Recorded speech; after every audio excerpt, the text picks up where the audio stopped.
Ito yung buhok ni Tutoy. Medyo makapal na. Naka-taper din yan dati. Pero ngayon, i-refresh natin yung taper niya. Tapos medyo may bawas daw dito sa konti sa taas.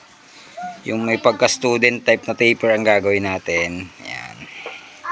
Ito lang, umpisa natin dito. Naka number 2 guide tayo. Kailangan natin ito ng konti.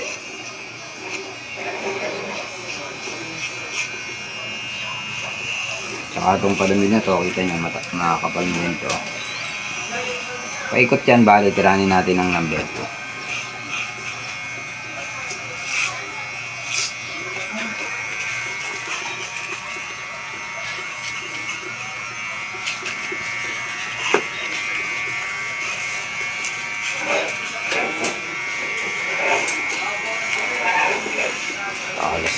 Talim, yung talim niya.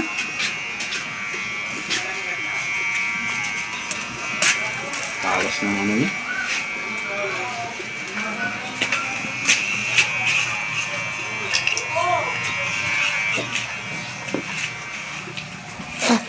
Stop.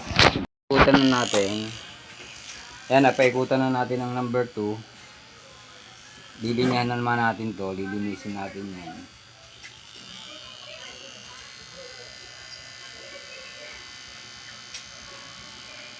Kita nyo, napakasimple lang ng taper.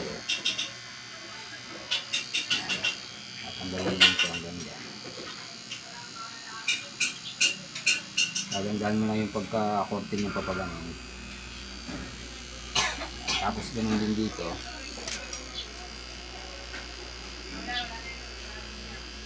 Tandaan lang para makuha yung magandang shape. Yan. Kita mo, nagka-korte na siya. Tapos, rektahan na taper yung gagawin natin kasi yung iba, medya, uno medya. Ang gagawin natin, rekta na. Ayan o, kita mo, taper na agad o.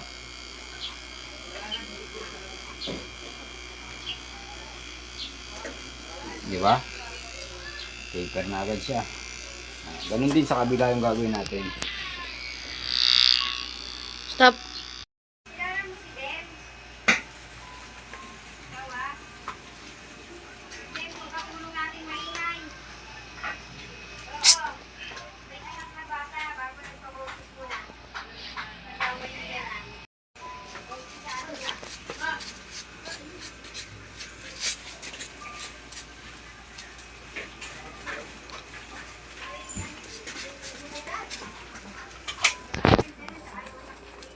Mama.